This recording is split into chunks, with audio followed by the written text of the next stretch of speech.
Na yung guys, yung aking espasol, ayan, na lamig-lamig na siya guys. Pwede na natin siyang i-cut. Ayan. Ayan, ganyan yung easy way na pagluluto ng espasol na masarap. So, kaibang may flavor kasi ito guys. Binigyan ko siya ng vanilla flavor. Ayan, espasol vanilla flavor. Ayan. Yan guys, ito guys yung ginamit ko na powder. Vanilla powder. Ayan. Galing pa ng Turkey yan. Ayan. Ayan guys, ganito yung espasol ko. Ayan. Ayan.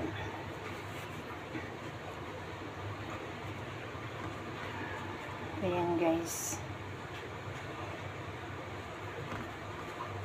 Ayan.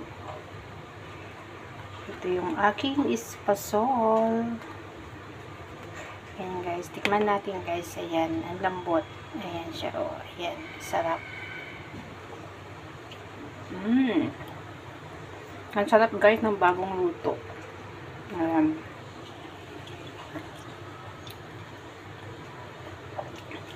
Vanilla espasol. Ayan.